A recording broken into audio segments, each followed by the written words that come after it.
การเจ็บการโชว์นี่เนาะเพราะการเจ็บการโชว์นี่มันเป็นการบีบบังคับตัวเองเลยล่ะมีหรือบ่มีก็ต้องมีเงินต้องให้มีเจ้าอยากยิบอยากยืมอยู่ใส่เจ้าก็จำเป็นต้องได้ยืมคือเฮานี่แหละนี่ชินอยู่ใส่ก็เพราะเป็นนะเป็นมันเพราะว่ามันเป็นความจำเป็นมันบ่คือได้เฮาอยากกินขนมไม่ใช่เฮาบ่จำเป็นต้องยืมน่ะแต่อันนี้คันเฮาบ่มีคันเฮาตายอีหลีนี่ตายเนาะโดยตายแท้กันว่ามีคือคอยนะป้าค่อยก็ใครแน่แต่ว่าผู้รักผู้ใหญ่เพิ่นให้การให้งานเฮ็ดพอได้พอได้เฮามีแนวทางแหละ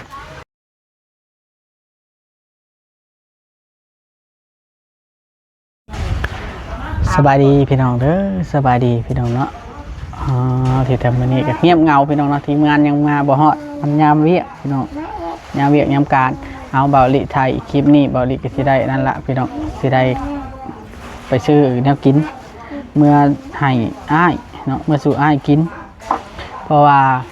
ก็ง่ายซะพี่น้องเราอยู่อันเถียงนาผู้เดียวเนาะเราอยู่เถียงนาผู้เดียวก็เลยสิซื้อแนวกินเนื้ออยากไปสู้แล้วกินต้มไข่เจ้านี่ต้มไข่สั่งเวียงนะบ่มีแห้งแล้วอ่ะไถนาเบิดมือกินต้มไข่เมียต้มไข่ไปให้เบาลิถือไปเนาะติดสามปีเลยยามนายามให้เนาะมามื้อนี้เบาลิก็สิบ่ได้อยู่กินข้าวสะเทืองดอกสิเฝ้ามื้อพี่น้องเนาะบ่แล้วค่อยสิเฝ้ามื้อเด้เฝ้ามื้ออันนั้นพี่น้องเฝ้าอันซื้อแนวกินมาสู่อ้ายกินอยู่เถียงนาแล้วอยู่ผู้เดียวเนาะ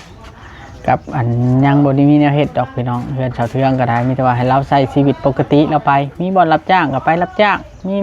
บ่อนนั้นบ่อนนี้ก็ไปบ่อนนั้นบ่อนนี้ว่าเราเป็นคนบ่อยู่ซื่อๆอยู่แล้วเนาะพี่น้องเนาะเราเป็นคนที่ว่าขยันหมั่นเพียรอยู่แล้วในแต่ใดมาเนาะพี่น้องเนาะเราไปรับจ้าง2 มื้อ 3 มื้อเรียนแล้วคนบ่อยู่ซื่อๆเลี้ยงลูกเพื่อสิใหญ่คันบ่ได้เลี้ยงลูกกับบ่ได้ขยดิ้นรนปานใดนี่แหละลูก4-5 คนพี่น้องจำเป็นต้องดิ้นรนคันบ่ดิ้นรนก็บ่ได้กินเนาะพอเรื่องเฮือนซานแล้วกับพี่น้องผู้ใหญ่ผู้รักผู้ใหญ่เพิ่นบ่ได้ทิ่มในป่าดอกพี่น้องเอ้ยเนาะบ่ได้ทิ่มในป่าดอกเพิ่นก็ให้เบาลิดำเนินการต่อไปเรื่อยๆจนกว่าจะแล้วเนาะว่าจะแล้วจนออกมาดีที่สุดทำที่เป็นไปได้พี่น้องเอ้ยเนาะเรือนชานลานแปะเฮ็ดพอได้นอนพี่น้องเนาะเฮ็ดเบาลิวารถการช่วยเหลือนี่นะเขาเฮ็ดพอได้นอนแล้วบัดลูกพระเจ้าเติบโตไปเขาก็หูจักหาเองทำมาหากินไผมันสุดท้ายเฮือนกับพอได้นอนพอให้ใหญ่แล้วก็เติบโตสิ่งที่เพิ่นเฮ็ดให้นี่บ่แม่นว่าเฮ็ดให้ร่ำให้รวยได้พี่น้องเอ้ยเพิ่นช่วยให้มีอันต้นทุนว่าจังนะต้นทุนชีวิตคือบ่อนอยู่บ่อนเช้าให้สะดวกสบายมันจังมีเหือมีแห้งไปต่อสู้สมมุติว่าบัดลูกเต้าเราใหญ่เนาะลูกเราใหญ่ก็คือไปเอาลูกเอาเมียไผมันเนาะไปเอาลูกเอาเมียไผมันก็เฮ็ดไปสร้างเฮือนชานลานแป้นไผมันเนาะโดยสบายดีเฮ็ดสร้างเฮือนชานลานแป้นไผมันแบบว่าบ่แม่นว่าสิอยู่บ่อนเก่าอยู่หันได้คนนะพี่น้องบ่แตกต่างจากเบาลิดอกเบาลิตะกี้ก็อยู่เฮือนพ่อเฮือนแม่ตอนนี้ก็มันอยู่เฮือนตัวเองแบบนี้นะมันแบบว่าผู้รักผู้ใหญ่เพิ่นเฮ็ดให้นะเฮ็ดให้เพื่อพักเศร้าในยามที่บ่มีเหือบ่มีแห้งบ่ทันมีหยังนะให้อยู่น้ำพ่อน้ำแม่ให้อยู่น้ำแม่ไปก่อนบัดใหญ่ไปแล้วมีกำลังวังชาสมองปัญญาพาลูกพาเต้าพาลูกพาเมียหาเอาเองเฮ็ดอยู่เฮ็ดสร้างคนเฮาน่ะฉันสิบ่เฮ็ดบ่สร้างมันก็บ่ได้แม่นบ่พี่น้องคือจุดประสงค์หลักๆก็ซ้ำนั้นรวมเขายังน้อยนี่เป็นไงเป็นเฮ็ดให้เนาะ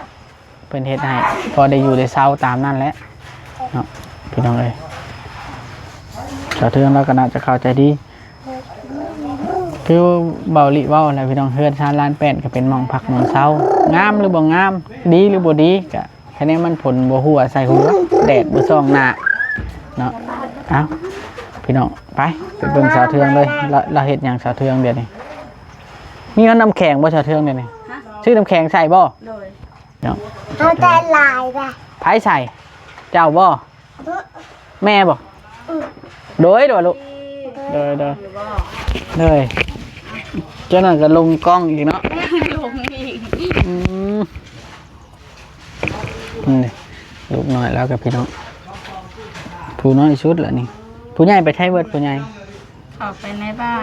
อืมลุงแล้วก็เข้าไปในบ้านมาพี่น้องเลย ให้เพิ่นไปซื้อเครื่องแกง อันลุงเนืองเนาะ ลุงเฮือง ลุงเฮืองบอก โดย โอ้ ลุงบุญเฮือง นี่แล้วเอฟซีกับพื้นที่มันต่ำเนาะบอกเลยว่ามันบ่ต่ำดอกพี่น้องเลยมันก็โอเคอยู่เพราะว่าแล้วเขาปลูกขึ้นแล้วเขาก็เอาดินเขาเทคานแล้วก็เอาดินใส่แล้วก็ยังเทพืชนะมันโอเคอยู่เพราะว่ามันสิสูงกว่าดินน้องแต่สูงกว่าดินตวนไส้อยู่ดินอยู่นี่นะพอเจือนโพนลงแล้วมันสูงก็ถือว่าน้ำบ่ข้างนะแถวเนี้ยรับประกันได้เลยน้ำบ่ข้างแต่ว่าสิข้างก็คือบ่อนเรือนเก่าแล้วนี้มันสิข้างเพราะมันต่ำกว่าหมู่เรือนเก่าแล้วนี่ปกติน้ำท่วมบ่แถวนี้ชาวเทือง ท่วมแล้ว อ๋อ ท่วมหมดถึง อ้าวแล้วมันก็ไหลไปเนาะบ่โดนตีท่วมอะมันน้ำอ่างตีน้ำมันไหลมาจากหลายหม้องแล้วมันมาอ่างบนเดียวฝนตกแห้งๆนะบ่าวจิตกับเมียจิตขึ้นพากันถึงน้อยน้ำท่วมเบิดอยู่บ่ได้ เต็มเบิดเลยแถวนั้นเนาะทางทางอย่างไหลไปเพื่อนน้องแตวแล้วเนาะ บ่ได้เข้าสิเปิดนี่เด้ไปพุ่น รอตัวแล้วบัดนี้เนาะดำนาเนาะ ทางเมืองมื้อวันจันทร์มาวันจันทร์แล้วบางทีก็ได้ไปอีก เดต้มหน่อไม้เพิ่นว่าทีมงานกินน้ำอย่างเอ้ย อยากต้มเผื่อซื้อน้ำแข็งมาพร้อม เอามานั่งก่อนค่อยสัมภาษณ์นี่สัมภาษณ์นั่งอยู่พี่ก็ได้โอ้เจ็บอ้าวแกงหน่อไม้เพื่อทีมงานบ่เดี๋ยวนี้ โดยเห็นให้เผื่อทีมงาน ดีนั่งเพื่อทีมงานมาคบกันแล้วเขากินน้ำไหล โดย เพราะว่าชักเขาเพิ่นก็ซื้อมาไว้หลายแล้วเนาะ แม่ เลยหนึ่งไว้เพื่อทีมงานเลย นุ่งเผื่ออยู่คู่มือเขา ใครแน่แต่ลูกเจ้าหลาย เลย กินเบิดอยู่แล้ว บ่ได้คอยกินข้าวในนั้น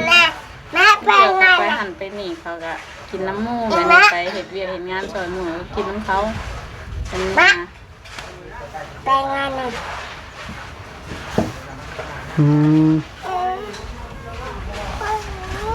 แม่นเลย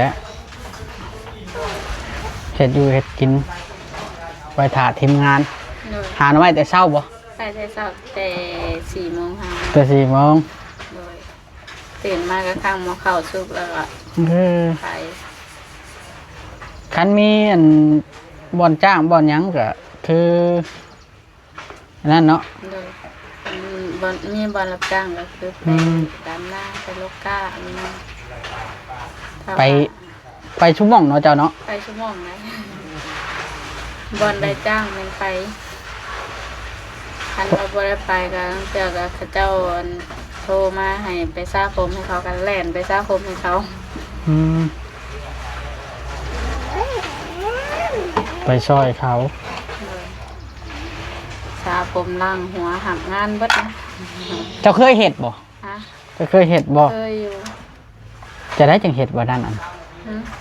เคยเป็นช่างอันนั้นบ่ บ่เคยแบบว่าเฮาคือแบบว่าเฮาเห็นเขาเห็ดแล้วเฮามาเฮียนหั่นนะแบบเฮียนเห็ดแบบนี้ประมาณนี้นะ อยากเป็นช่างเสริมสวยบ่เจ้านะ ก็อยากเป็นอยู่ เราง่ายๆซะเราอยากเป็นช่างเสริมสวยพี่น้อง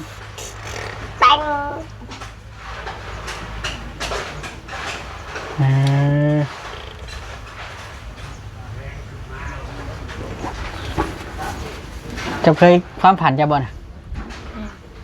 ความฝัน มันโดนไหนเพื่อจะเฮียนเป็น โดย เพื่อจะได้เป็นช่างเสริมสวยไปเปิดร้านพี่น้อง แต่ถ้าว่าใจเฮาป้องนะก็บ่โดนแบบว่าเฮาเห็นนั่นเห็นเขาเฮ็ดนะ มีคนโทรให้เจ้าไปเฮ็ดอยู่บ่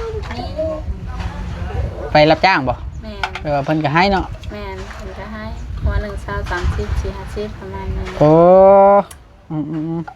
เราเคยไปซะหัวให้คนพี่น้องเลยเนาะซะหัวให้คน อได้เงินได้คำมาซื้อขนมให้ลูกเนาะ โดย ให้เด็กเขา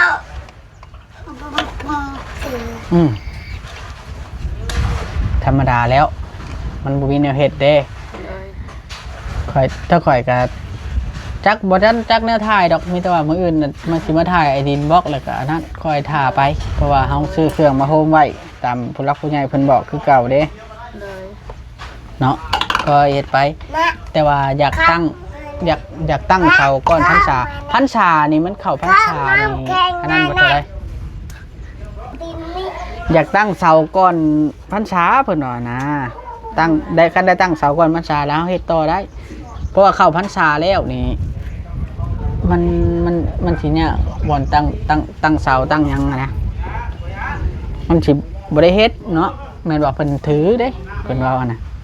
เพิ่นถือพรรษานี้ก็เลยเพิ่นอยากตั้งเสาก่อนบัดนี้แผนการของเพิ่นจักสิได้ตั้งหรือบ่ได้ตั้งก็บ่เป็นหยังดอกแล้วยามใดก็แล้วยามนั้นแหละไปเฮ็ดเฮือนเนาะ เอาแบบใดก็ได้ บ่ได้ใจฮ้อนติ บ่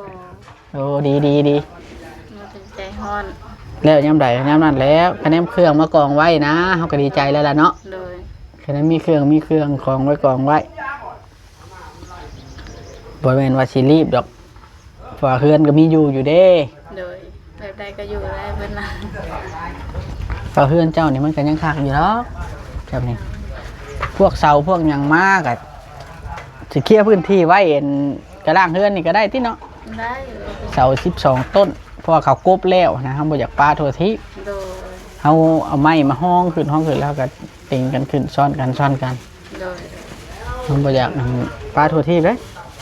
เพราะว่าเขาจ้างเขากบพร้อม อืม เสานะมันต้นละ1,200ให้เขากบให้เรียบร้อยอิหยังทั้งส่งทั้งหยังละเพิ่นคิดต้นละ1,500เด้ โดย 1,500ก็ว่าไงต้นละล้านนั่นแหละล้านไปอีกแม่ อืม ไล่รถพี่น้อง13ล้าน12ต้น 12ต้น13ล้าน พอแห้งเนาะทอดได้เสาได้น่ะ สำหรับข่อยบ่มีปัญญา ถือว่าเสาทั้งเสาดินแล้วก็เสาไม้นี่ก็มันยังเบิด1,000 เหรียญแล้วนะ2 อัน2อย่างเบิดเป็น20แล้วพี่น้องเอ้ยบ่ธรรมดาได้การเฮ็ดเรือนหลังนึงกว่าจะได้พี่น้องเอ้ยเนาะถ้าผู้ใหญ่บ่ซัพพอร์ตเพิ่นบ่ตั้งใจซอยอีหลีน่ะแม่นบ่ได้เรือนหลังนึง เพิ่งผู้ใหญ่เพิ่นเพิ่งทีมงานแหละ ว่าทางผู้ใหญ่เพิ่นซอยเพิ่นก็ซอยอยากให้ลูกเต้าเจ้าอยู่กับเจ้าพอแบบว่าเขาใหญ่ไปเขามีลูกมีเมียไปเขาก็ไปเฮ็ดไปสร้างไผมันก็ง่ายเฮ็ดเป็นเฮือนหังไว้อยู่ยามผู้ใดก็ตามลูกเต้าเจ้าบ่มีบ่อนอยู่บ่อนเช่าแล้วเอาลูกเอาเมียไปเสียรักก็คืนมาอยู่วังเก่านะความหมายของเพิ่นไปนั่นดอก มันจะง่ายเพราะว่าเฮ็ดให้แล้วสิทธิ์เท่าเทียมกันลูกเต้ามันก็เป็นการดีไผมันจะมีบ่อนอยู่คู่คนไผที่ว่าเอาลูกเอาเมียออกไปแล้วมีเงินมีคำหังมีดีสุขแห้งยินดีนำแบบนั้นนะ ดีๆนะ ความหมาย ผู้ใดเอาลูกเอาเมียไปแล้วก็ตกทุกข์ได้ยากก็กลับมาอยู่นี่ก็เป็นหยัง สิเป็นหยังเนาะ โดย แบบนั้นได้ อยู่ได้มาตั้งรักได้ ความหมายเป็นนั่นดอก โดย เฮ็ดเพื่อทุกคนว่าซั่นซะในลูกในเต้าอ้ายน้องคือเจ้าก็มีอ้ายผู้เดียวเท่านี้ โดย เนาะ โดยแม่มีอ้ายผู้เดียวที่นี่ อืมคือชั่วมือนี่ก็จักสิให้เราไปใช้แล้วเราป่วยเด้ เล่าไปใช้พอได้เราสมอนี้บ่อยากให้เราให้งานเพราะว่าเราเจ็บบ้าไหลเราเลยเป็นเราเจ็บกระตุนกระโตแล้วย่านเราเป็นนักกว่านี้เลย โอ้ ยุ่งก็เลยให้เราอยู่เพื่อนได้เงินมากับลุงเถื่อก็ได้เซนกับปันเราแบบนี้พอได้เราซื้อกาแฟกินพอได้เราซื้อกระต้มขนมเวลาตลาดน้อยมาขายเถื่อเราไปซื้อให้ร้านกินซาแบบนี้นะ เออ ให้เรา แบบว่าจักว่าจังไดล่ะเนาะเราออกแฮงงานหนักบ่ได้ซั่นซะ ทางเราก็อยากไปอยู่เราน่ะอยากไปไปดำนารับจ้างลูกกาอยากไปทางผู้ให้รับไปให้เราอยู่เรือน Bố tiếng ơi, bố tiếng, bố tiếng, bố tiếng. ไม่อยากให้เราออกให้งานหลายเพราะว่าอันที่ออกให้งานหลายมันทีอันเครื่องในแขนเราขนาดมาเจ็บอยู่ จนเราก็ปานนี่ จังหน่อยแห้งจะป่วยไปหน้าแห้งยากเนาะ แม่นป่วยไปหนาบัดให้ยากบัดชองให้น้องคนนี้ เงินคำกับแก้วกับบุ้ยอยู่แล้วปัวกัน แม่น ยากใดเจ็บป่วยนี่ขนาดค่อยนี่นะค่อยนี่ก็ยังผัวเมียนี่ไปแล่นหันแล่นนี่เบิดเป็น10เลยไปเป็น10 ล้านแล้วเฮายังบ่ได้มีท่าทีว่าสิโอเคขึ้นมา จังอันใดค่าน้ำมันรถจังอันใดค่าตั้งค่ายค่ายาครบสูตรเลย ถ้าบ่รีอรอนี่ตกทุกข์แต่แท้การเจ็บการโชว์นี่เนาะ แม่น เพราะว่าการเจ็บการโชว์นี่มันเป็นการบีบบังคับตัวเองเลยล่ะมีหรือบ่มีก็ต้องมีเงินต้องให้มี เจ้าอยากยิบอยากยืมอยู่ใส่เจ้าก็จำเป็นต้องได้ยืม แม่นใช่ คือเฮานี่แหละหนี่ชินอยู่ใส่ก็เพราะเป็นนะเป็นมันเพราะว่ามันเป็นความจำเป็นมันบ่คือได้เฮาอยากกินขนมไม่ซื่อเฮาบ่จำเป็นต้องยืมอะนะแต่อันนี้คันเฮาบ่มีคันเฮาตายอีหลีนี่ ตาย เนาะ โดยตายแท้กันว่ามีคือคอยนะป้า ค่อยก็ใครแน่แต่ว่าผู้รักผู้ใหญ่เพิ่นให้การให้งานเฮ็ดพอได้พอได้เฮามีแนวทายแหละแล้วก็แนวต่างๆเพิ่นก็เป็นคนซื้อให้เบิดทั้งค่ากล้องทั้งไม้ทั้งอิหยังเพิ่นก็ลงทุนให้เฮาเด้คันเพิ่นบ่ลงทุนให้เฮากับให้เฮาลงทุนเองมันก็เบิดบ่มีเงินแล้วแต่ว่านี่ยังดีเพิ่นให้งานให้การเฮ็ดโอเคเพราะว่าอันนั้นซื้อๆนะเราจะสู้ไปนี่แล้วบ่แตกต่างกันผู้ใดก็ได้โอ้เอาน้ำให้แม่กินอีกจักควมแท้ว่าแม่อยากน้ำบ่โอเคไปเล่นชุกรถอยู่ไว้พวกหล่ะไป แม่ยังไม่ทันอยากไปไปเล่นก่อนไป อืมลูกเรา จีเล่นเล่นนะ เออไปเล่นในกล้องอ้ายอีกแล้วเก่งว่าเถอะให้ระวังไว้คือลุงเฮืองเนาะ โดย รักษาสุขภาพไว้เดี๋ยวดีแล้วย่อเข่ามือเดียวมือนั้นยังเจ็บเลยชามดีรักษาลูกสุขภาพขั้นดีเศร้าจังไปหาเงินก็ได้ใครแน่แต่มีหน้าสาวเนาะใครเจ้าเนาะ แม่นนี่นะสาวก็เพิ่นก็ว่าแล้วเนาะเพิ่นก็เบิ่งจำเพิ่นเบิ่งได้หั่นนะ อืม เพิ่นก็ได้แต่ว่านักกว่าแห้งก็เพิ่นก็คือว่าแล้วเพิ่นก็จำเพิ่นเบิ่งได้หั่นแล้วก็น้าสาวก็เพิ่นก็บ่แม่นน้าสาวแท้ๆเฮาเนาะแต่เพิ่นก็หักแพงอยู่ อืม ได้แต่เพื่อให้งานและเงินค้ำกันสิให้เพิ่นช่วยเพิ่นก็บ่มีเพิ่นก็ได้ แม่น เพิ่นก็เพราะเพิ่นหาครอบครัวเพิ่นนั่นนะ แล้วแต่ว่าเราก็เป็นที่พึ่งให้ท่านเจ้าตลอดนะ แม่น เวลาท่านเจ้ามันขาดที่พึ่งไว้ท่านจะคือตอนนั้นแต่ก่อนเจ้าอยู่กับผัวเนาะเจ้าก็มาอยู่นี้พอเลิกลากันเจ้าก็มาอยู่พุ่นนะเวลาเฮาบ่มีที่พึ่งก็ได้เมื่ออาศัยไผพึ่งเพิ่นเป็นผู้ใหญ่ให้เป็นพ่อเป็นแม่ก็ว่าได้ทั้งที่ครอบครัวเพิ่นก็บ่ได้นั่นนะบ่ได้นั่นดอกมีตั้งแต่เจ็บแต่โชว์เรื่อยๆเนาะลูกเต้าเราเชื่อเพิ่นน่ะน้องเจ้าเนาะเป็นในนามน้องบ่ แม่นเป็น ผู้เพิ่นเป็นบ่สบายนะ เป็นในน้ำน้อง เออ เป็นแบบบ่เต็มบ้านเนี่ยนี่แห้งกระเต็กเพิ่นโซเลย ผู้นั่นล่ะผิดกับเจ้าตอนนั้นเนาะ แม่นเพิ่นนั่นแหละ คือว่าลูกเราหั่นนะเป็นของลูกน้าสาวเราน่ะก็สาเหตุที่ได้ออกมาอยู่นะเพิ่นบ่ค่อยเต็มร้อยล่ะกระทบกระทั่งกันล่ะเลยน้าสาวเราให้ออกมาอยู่พี่แต่ว่าเพิ่นก็บ่ได้ให้แต่ว่า เพิ่นบ่ได้ให้แต่แบบว่าคือ หลีกเลี่ยงเนาะ แม่ หลีกเลี่ยงการทะเลาะกัน คือผัวตอนผัวยังอยู่บัดคือแบบว่าเขาอารมณ์ร้อนหั่นนะ เออ ย่านลงไม้ลงมือกันแบบนี้หั่นนะบัดเพิ่นผู้บ่เต็มร้อยนะก็พ่อเพิ่นหั่นนะแบบนี้ ยอมไผเนาะ แม่นก็บ่ยอมไผเลยอันที่คิดแห้งๆก็คือเรื่องพ่อแม่นี่แหละ อืม ถ้าด่าอย่างอื่นนะด่าได้แต่คะแนนบ่ให้ด่าถึงพ่อถึงแม่หั่นนะ แปลว่าบ่สร้างคนใจบ่เต็มเนาะ แม่ มัน เอาถือซาก็บ่ได้ บ่ได้มีซ่าก็บ่ได้ คนเจ็บป่วยนะเปรียบเสมือนคนป่วย คนที่ใจบ่เต็มร้อยนะ โดย ก็แตกต่างเวลาพี่น้องเลยเนาะ ว่าพื้นน่ะ ออกมาพี่นะ ว่าพื้นน่ะสาวนี่เพิ่นก็เป็นคนดีเพิ่นก็เบิ่งแย่งอะนะ คือว่าดีชุดๆเลยแหละนั่นนะขนาดลูกกับโบแมนลูกเต้าเราก็เพิ่นก็ยังเบิ่งให้ได้ฮะนะดีชุดๆเลย เบิ่งให้ลูกเขาเต้าจ้ะเนาะ เลยก็เพิ่นแลเลี้ยงลูกผู้หนึ่ง เออ เลี้ยงผู้หญิงนะ ผู้หญิงน่ะบ่ปกตินอนนำเราบ่ โดยปกตินอนน้ำเล่า อืม บางเถื่อกันเพิ่นมื้ออย่างมากกับมาพี่บางเถื่อก็ไปอยู่น้ำเล่าบางเพิ่นเลี้ยงตั้งแต่น้อย โอ้ ตั้งแต่ แดงๆ คลอ เนาะ ออกมาแน่นแล้วคลอดออกมาแล้ว ถือว่าเป็นแม่เจ้าก็ว่าได้นะ แม่ อันไม่ทำงามนี่ แม่น แต่เราสิดีใจเนาะดีใจนํอยู่ว่าเอ้า ดีใจเราก็ดีใจนํเราก็ยังว่าหนุ่มอยู่แต่ว่าโอ้ยสาธุให้มึงได้ในนางเลยลูกเลยว่ะ เออแต่กี้แล้วหมักคนหมักเว้าหมักปากได้แล้ว โดย เนาะ มักอารมณ์ดีแบบนี้นะ เราเคยเห็นเราตลอดแต่กี้นะ บางครั้งก็บ่อยากเห็นเราเมื่อยเถื่อเราเมื่อยเลยก็คิดอุกหลายอย่างหลายแนว สมมาปีแล้วเรา ก็เลยว่ากันมาแนวเฮาเฮ็ดได้เฮาก็เลยไปชวนเพิ่น อืม ซอยเพิ่นแต่ที่เฮาเฮ็ดได้หรืออะไรเฮาเฮ็ดบ่ได้ก็คือเฮาบอกเพิ่นว่าอันนี้เฮาเฮ็ดบ่ได้เด้ออันนี้จังซั่นจังซี่เด้อบ่ได้ก็คือคนอื่นมาเฮ็ดแทน อืม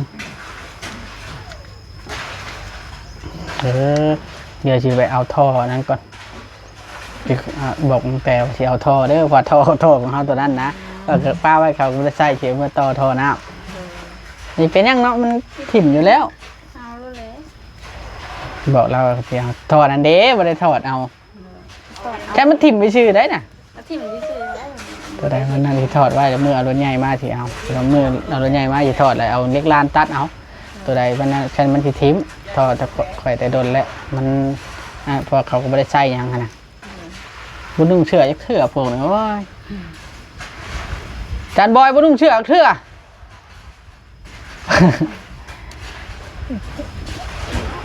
โดยอ้าวดี